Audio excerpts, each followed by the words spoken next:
This weekend, President Biden and former President Barack Obama are reuniting in Hollywood for an A-list celebrity fundraiser. A-listers like George Clooney, Jimmy Kimmel, Julia Roberts are all expected. In fact, one way the campaign is looking to raise money is by offering to take photos with some of these folks. But despite the glitz and the glam, does all of this celebrity hobnobbing help or hurt President Biden's efforts to retake the White House? And is former President Barack Obama being utilized correctly by the Biden campaign? Let's go deeper here. Joel Rubin joins us now to discuss. He's a Democratic strategist, also served as the former Deputy Assistant Secretary of State under former President Barack Obama. Welcome back to Scripps News. Joel, Democrats sometimes get accused of being too Hollywood, right? Too Beverly Hills. An event with celebrities in California raising a ton of money, but does it potentially hurt the Biden campaign when trying to win voters in Scranton, Pennsylvania, or your hometown of Pittsburgh? My hometown of Pittsburgh loves Barack Obama. And you know, Joe, I think that this is the nuts and bolts of campaigning. You go where the money is. And these events are big raisers. There was one in New York and Radio City Music Hall in late March. It raised, I think, $26 million. It was the three presidents, Biden, Obama, and Clinton together, plus some celebrities. So this is necessary. This is the state of our politics in America right now. Got to have the revenue, got to have the funds available to get your message out through paid media, through ads, through infrastructure on the ground as well. And so it may hurt in the eyes of some folks who want to snark about the elite fundraising efforts, but at the end of the day, that's how candidates win, and that's how they get their message out. Let's talk about former President Obama. He's been deployed to raise money. He's been deployed to post a few social media voters. Will he be deployed to hold rallies? And I know you served in his administration, so I'm going to ask this question delicately. I mean, does he have the same following that he has once had? I mean, he's been out of the game for a bit now. You know, I think he's the #1 most popular Democrat in the country. If folks in the party were to be given a poll, a top 10, rate your favorite Democratic political leader, he would be at the top without a doubt. Although maybe his wife, maybe Michelle, would be ahead of him. I can say that. And so I think for President Obama, you know, what he's being asked to do right now, of course, is fundraise. But you bet he is going to be asked to mobilize voters, to do rallies, to get people excited. And also one critical area as well where he's likely to engage is in validation to key constituencies that are a little bit wobbly right now.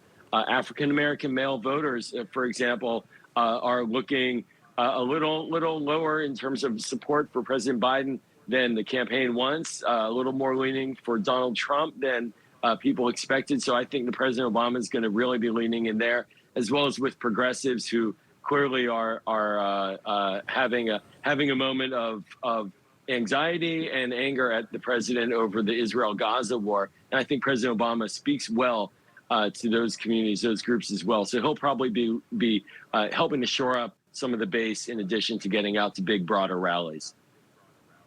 And I just want to ask you, I mean, you don't think he's missed a step at all? I mean, he golfs at country clubs now, right? I had a buddy. He looks good to me. Near your, yeah, but is that going to appeal to a black voter in Detroit?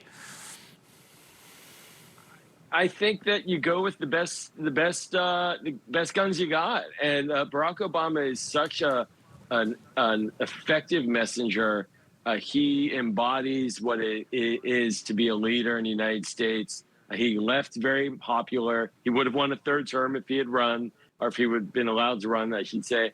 And so, yeah, you know, he's been doing many things, but this is what he does around this time. He's done this in every presidential cycle since he left office, and he always gets big crowds. If there's a rally in Pittsburgh and at what used to be PNC Park, I'll still call it that, or I guess PNC Park, and there's some other names, keeps on changing every year.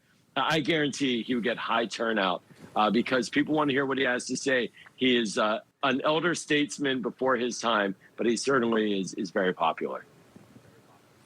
Real quickly, 2 questions here. One, would you Yeah. Do we have any read on Michelle Obama involvement? And when would you want to deploy Obama? Should they wait till the final month, or do they need to deploy him now?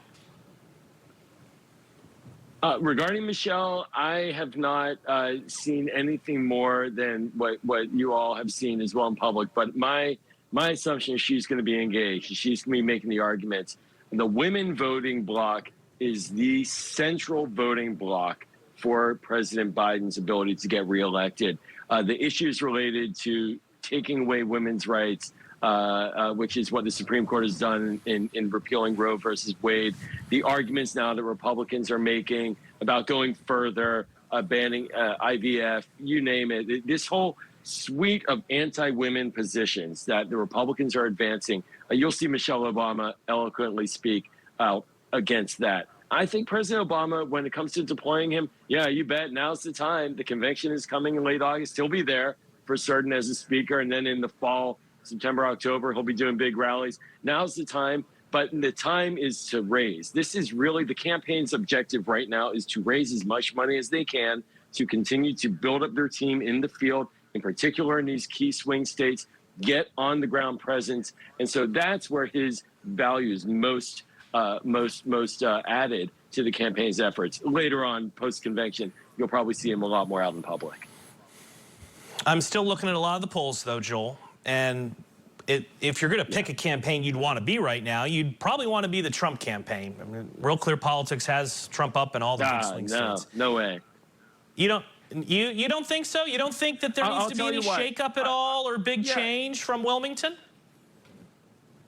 No, I'll tell you why. You know, I don't want to sound like Donald Trump and don't believe the polls, but don't believe the polls. Look, these polls before the midterms were arguing that there was going to be a real sweep in the House, a red wave.